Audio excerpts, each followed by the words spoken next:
साईं नमो नमः। श्री साईं नमो नमः। जय जय साईं नमो नमः। सद्गुरु साईं नमो नमः। ओम साईं नमो नमः। श्री साईं नमो नमः। जय जय साईं नमो नमः। सद्गुरु साईं नमो नमः। ओम साईं नमो नमः। श्री साईं नमो नमः। जय जय साईं नमो नमः। सद्गुरु साईं नमो नमः। ओम श्री साईं नाथाय नमः। ओम श्री साईं नाथाय नमः। ओम श्री साईं नाथाय नमः। आज मैं बाबा के श्री चरणों में श्री साईं सच्चरित्र का 10वां अध्याय पढ़ रही हूँ। सबसे पहले मैं बाबा के 11 वचन पढ़कर इस अध्याय का शुभारंभ करूँगी, फिर वंदना और फिर मैं अध्याय का पठन करूँगी। जो शिरडी में आएगा आपद दूर भगाएगा। चढ़ी समाधि की सीढ़ी पर, पैर तले दुख की पीढ़ी पर, त्याग शरीर चला जाऊंगा, भक्त हेतु दौड़ाऊंगा। मन में रखना दृढ़ विश्वास, करे समाधि पूरी आस। मुझे सदा जीवित ही जानो, अनुभव करो सत्य पहचानो।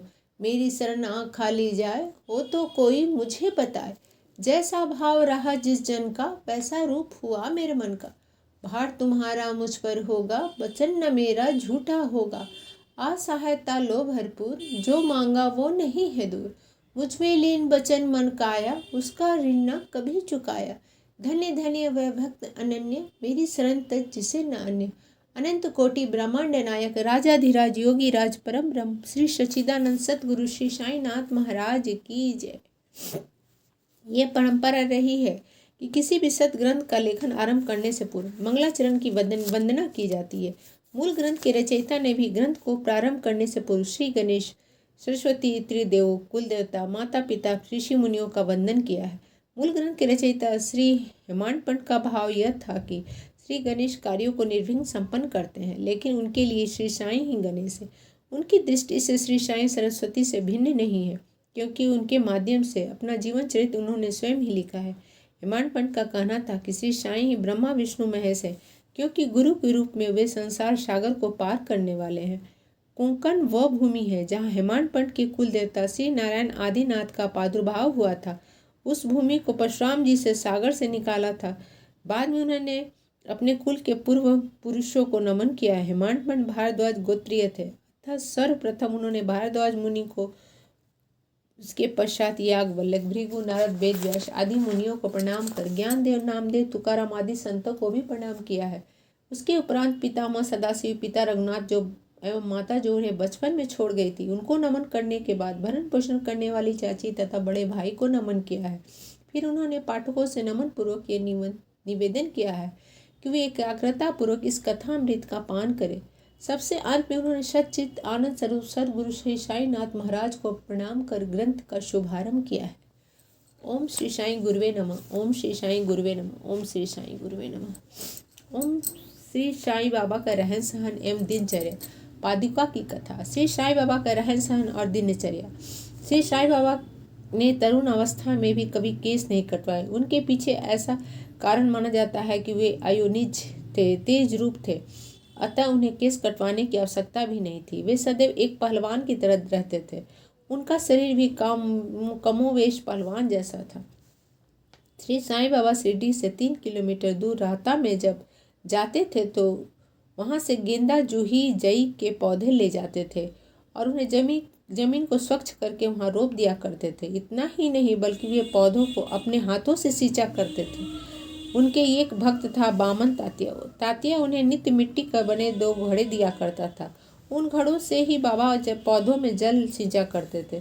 श्री साईं बाबा का नियम था कि वे स्वयं कुएं से पानी खींचकर पौधों को सींचा करते थे और संध्या के समय उन घड़ों को नीम के वृक्ष के तले रख दिया करते थे। लेकिन तब एक चमत्कार यह होता था कि श्री साईं बाबा जब घड़े वहाँ रखते थे तो वे घड़े अपने आप फूट जाते थे। इसका कारण संभवतः यह भी हो सकता था कि घड़े बिना पकाए हुए होते थे और कच्ची मिट्टी के बने होते थे। अगले ही दिन तात्या उन्हें 2 नए घोड़े लाकर दे जाया करता था।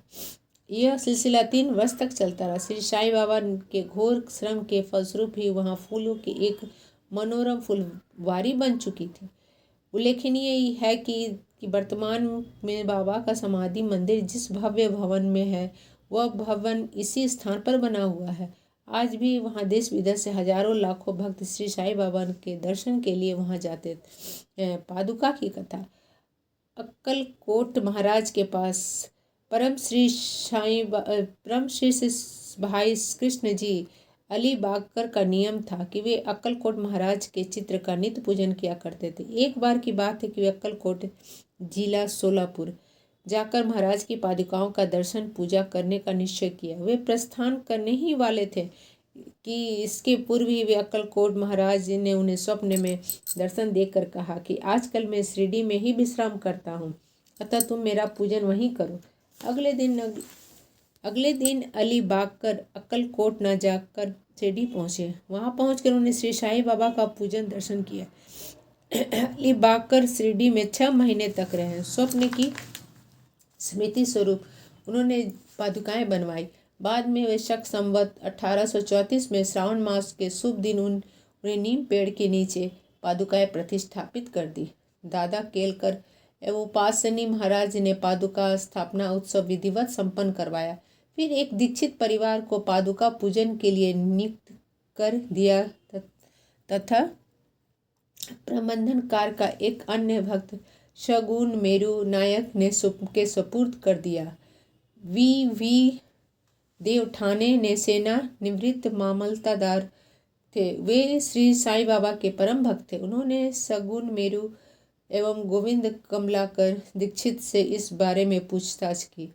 पादुकाओं का पूरा विवरण श्री साईं लीला में की गई है, जो इस प्रकार से है। शक संवत 1834 में मुंबई की एक भक्त डॉक्टर रामराव कोठारे बाबा के दर्शन के लिए शिरडी पधारे।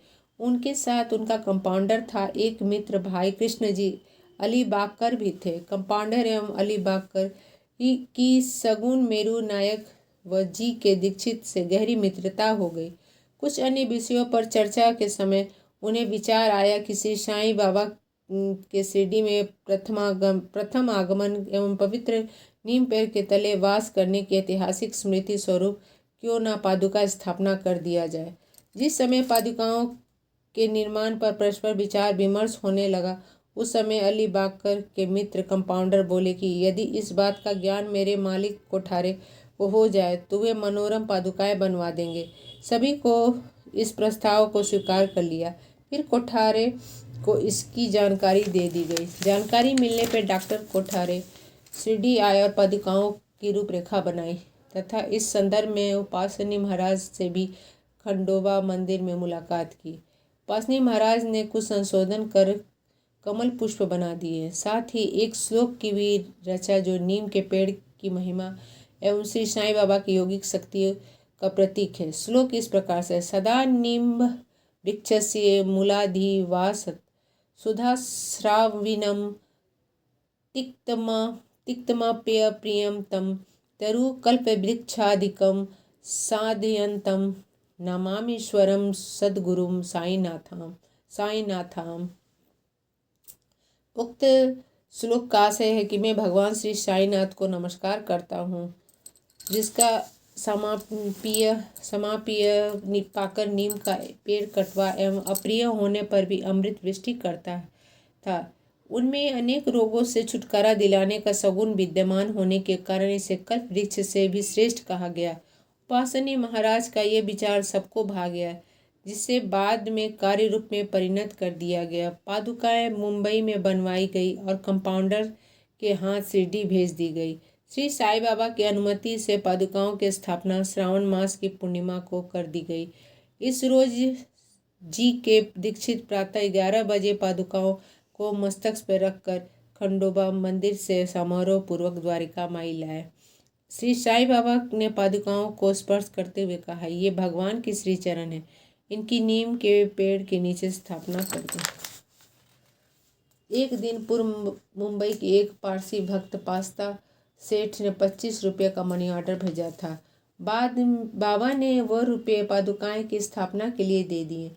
पादुका स्थापना में कुल 100 रुपये व्यय हुए। शेष 75 रुपये का चंदा इकट्ठा किया गया था। प्रारंभिक 5 वर्षों तक डॉक्टर कोठारे दीपक के लिए 2 रुपये प्रति माह भेजते रहे। उन्होंने पादुकाओं के चारों तरफ लगाने के लिए लोहे की छड़ें भी भेजी। स्टेशन से छड़ें ढोने एवं छप्पर बनवाने का व्यय 7 रुपये 8 आने शगुन मेरू नायक ने दिए। वर्तमान में नाना पुजारी पादुका पूजन करते थे। शगुन मेरू नैवेद्य अर्पण कर दीपक प्रज्वलित करते हैं।